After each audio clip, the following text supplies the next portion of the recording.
How are you doing, beautiful creatures? My name is Judy LaDivina and I'm your mama Eurovision. And I'm FKA and I'm your baby Eurovision. And this is DeeDee DeWhhore, your Eurovision whore.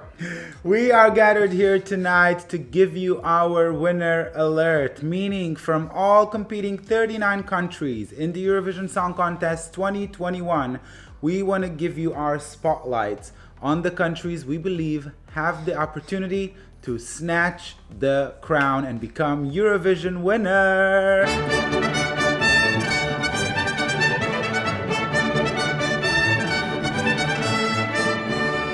All eyes on Rotterdam, and who will snatch the crown? I have the list. We narrowed it down to 8 countries that have the potential to come back home with the crown.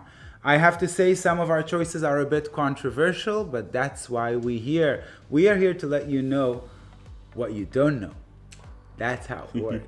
In case this is the first time you're visiting our channel, please do not forget to subscribe, like, share, follow. Let us know all the time what you think in the comments because we're really curious to know. You can also check all of our reviews and predictions so far. And now we're literally days away from the grand finale of the Eurovision Song Contest.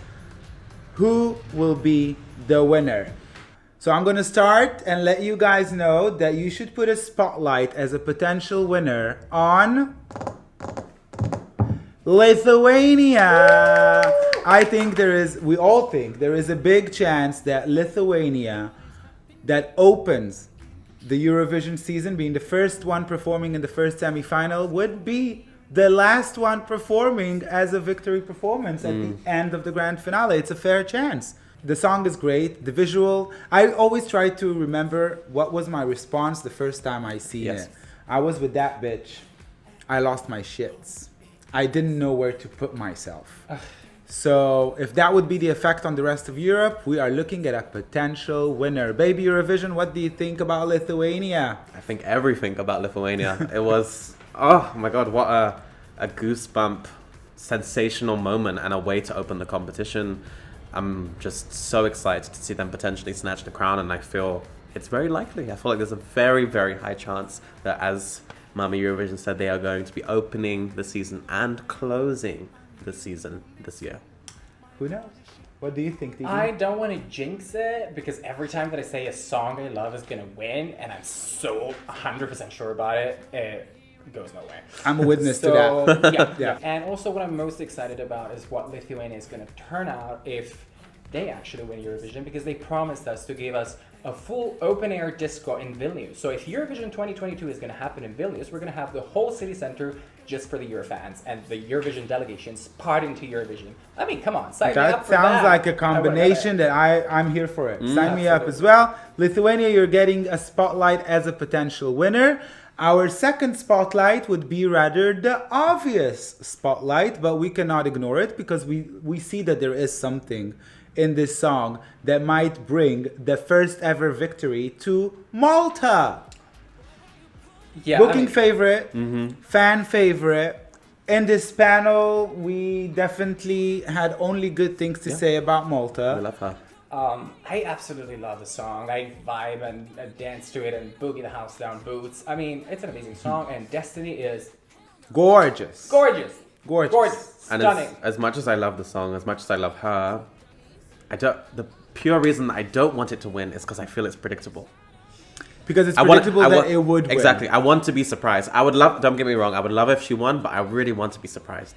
Yeah, I mean, it's a tough battle, Lithuania, Malta. But how often in the history of Eurovision, to you both's knowledge, that when someone is the booking favorites this early on, that it carries on through all the way to the end of the competition? That's a good point. 2019 was 18 was actually a bit of an exception because, like, if you think back of when Conchita won, Conchita's like not even in the top 15. nobody believed that she would But pull you, a show. hear me, Mama Eurovision. I used to scream out loud. By the way, also for Ukraine in 2016 and also for Portugal in 17. Not brag about it, but just I'm saying it. I think Malta is lacking that uniqueness. I think that uniqueness is being covered by Destiny talent because she is super talented. So it's definitely a spotlight for a winner. I'm not going to be mad if Malta wins. We're not going to be mad if anyone at this list wins as of now. Wait for it. Our next potential winner. DeeDee, you're gonna defend it. Yes. So I picked Iceland. And it's not because I have a special relationship to Iceland, which I, by the way, do have. I mean, it's a great song, and I think it can go very far. Right now, it's not up in the booking odds, but I'm in for a surprise towards the end of the final. I think it's one of the best songs in the competition, period. Such a refreshing thing to see a love song about a long-lasting relationship. Right. It's cute. I appreciate that. Iceland deserve a spotlight as a potential winner because everything there is checked. Yeah. Show, song, message, vibe, uniqueness, very unique, even alongside Lithuania. So yeah, baby Eurovision, what do you think? I completely echo that. I mean, it was not in my top 3, but I would not be mad if Iceland was to take the crown or to be very up there this season. You can see how much fun they're having. And for me, like, that's more important than anything. Like, I love when people are being fierce, sexy, diva, that. Like, but when the dolls are having a good time, that gets my heart the most. Absolutely. And I cannot wait for Iceland to win Eurovision. It's been way too long. I seriously, like, I have plenty of Eurovision fans, of Eurovision friends. She said, can't wait. She cannot win. Listen, I know this bitch for a day or two, and every single year when Eurovision comes, the only thing she prays for is for Iceland to win Eurovision. So if the Lord of Eurovision is listening, and yeah, then please send DeeDee an Icelandic win in the Eurovision spotlight on Iceland as a potential winner. And we are moving on to a potential winner coming from Baby Eurovision FKA. And we are talking about Italy. Italia.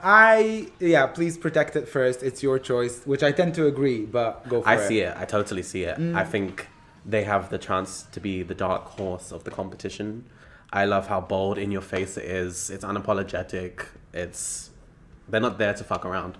I tend to really agree with you. Italy can surprise and snatch the victory this year. They're unique, they're queer, they're talented, they have a vibe. What do you think, DeeDee? Parla la gente purtroppo parla. I mean, I'm Italian myself, as you can tell. I really like the fact that we're sending something in Italian, and I really like them as individuals. I think that's it with the good things I have to say about this song. I am not a big fan of punk music, rock music, everything that kind of like goes in a different direction from pop music, I guess. I'm leaning towards Baby Eurovision here. I think Italy has it. I think there is no way they're out of the top 5. No. And now I'm gonna put a winner's spotlight on a country none of you think might snatch the crown, but I genuinely believe that France can take home the victory after so many years. I think, and I said it before, this song is perfection. She would stand out completely in the whole big mess around her with all of the dancers, pyrotechnics, big productions.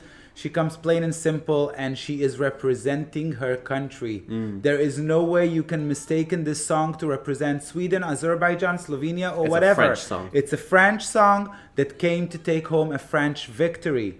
Now you can tell me I'm wrong, but I'm not gonna believe you anyway. I'm not even gonna tell you you're wrong. Like, it's not my cup of tea. I wouldn't put it as a winner spotlight, but I also can see where you're going with your points and why you think that way. I think fans tend to love French songs. And I mean, it's the most amazing language in the world. How can you not? How can you not? Yeah, but I don't think it's actually gonna win. Sometimes it's enough to be second at the judges and third in the crowd to win the whole thing. Yeah. So the votes, let's say, for the ones who like the poppy, the edgy, would split amongst all of them, while I have zero doubt that France is the best ballad this year in the competition. Far above Switzerland, Bulgaria, Romania, or whatever. I'm going to defend the next one, and it's going to be shocking news to you all, but I think it has a fair chance of being the Conchita of this competition. When I say being the Conchita, means nobody counting on you until you show up to the first semifinal and everybody is standing behind you, and I'm talking about Russia. I think Russia has a very unique sound, very unique performer, very unique message, and there is a controversy over there which gives it a lot of spotlight within the news, within the papers we're going to read the day before the show. She will go and rise on stage, and the entire Russian women in Europe would go behind her and hug her because she deserves that hug. And I would not be surprised whatsoever if Russia is definitely in the top 3 or even snatching the crown. I think they stand a very, very fair chance, and I give Russia a winner spotlight. DeeDee, what do you think? I absolutely love the fact that she's representing a minority that has been oppressed for many years in the Russian society, and she's defending women's rights in Eurovision, which is the best platform to, just pull out a message and just bring it to the main audience out there. There's 200 million people who's going to be watching this, so all the best of luck to Manisha. I only wish the best for her. I don't think it's going to go near the winner spot. I think it will be a top 10. Yes. I also have to agree with DeeDee. I love the message. I love everything about what she is portraying and standing up against the fuckery of her country and the world of how they treat women. I just don't see her in the winner's circle. I see her in somewhere between 5th and 8th place. Bookmark. Where do you bookmark Russia? 9 to 14, I guess. Minus Well, 74. still, even though it's a controversial opinion, I'm going to use my right to speak my opinion, and I think Russia deserves a winner spotlight. The next winner spotlight is coming from Baby Eurovision FKA. You're going to have to give it and explain it to us. So my spotlight for the winner's circle of Eurovision 2021 would be no other than Israel.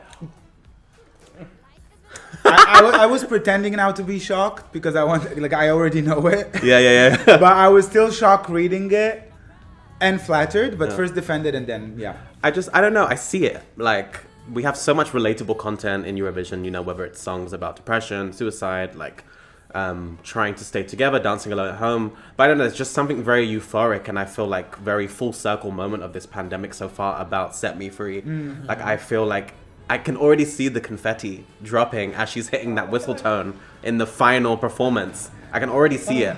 And yeah, I don't know. There's something in my heart that's telling me that she's going to do very, very, very well. To be fair, I don't think it has any chance this year to become even top 5. I would be beyond happy if it would be anywhere in the top 10, like from 5 to 10. That wouldn't be a major surprise, but a good one. I think she definitely deserves it.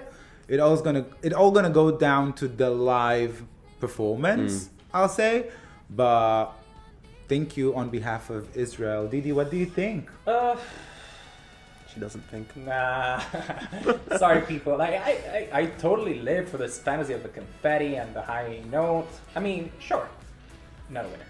Love, sorry to break your dream. That Old dream dreams. that's not going anywhere. Some of us have taste. Well, not you apparently. We had the exact same argument 3 episodes ago, which leads us to our last spotlight, and this is my personal spotlight, and we're not going to talk it through and through because we talked about it for a whole season. I'm telling you, put a spotlight and beware that Ukraine might win the Eurovision Song Contest of 2021. I have a history of choosing spotlights for winners on songs which are rather controversial. It happened with Conchita, it happened with Jamala, it happened with Portugal. I know none of you can see it as a winner. No, that's the thing. It's not in my choice. I would not personally choose it, but I would also not be surprised if it happened. Yeah, I'm not entirely sure this has got winner potential. I personally love the song. Yeah. I don't see it in top 3, but I see it in top 5. Well, I guess we'll have to wait and see, and you will have to wait and see with us, because we are going to be here covering live both semifinals and the grand final. So that was a winner spotlight of Mama Eurovision. We want to send a huge shout out to our gorgeous sister Okurrr from BICHINWIGS for making sure our hair is flawless. And we want to give a huge shout out to you gorgeous viewers for catching up with us this entire season. Baby Eurovision, last words for Europe and Australia's watching? Technicolor. Team Australia. DeeDee DeWhhore. Give me some sugar. Voila. Thank you so much for watching, beautiful creatures. Stay safe, celebrate Eurovision, and let us know in the comments who are your winners. Give us your spotlight, because that is the one we care mostly about. Have a good night. Bonne nuit.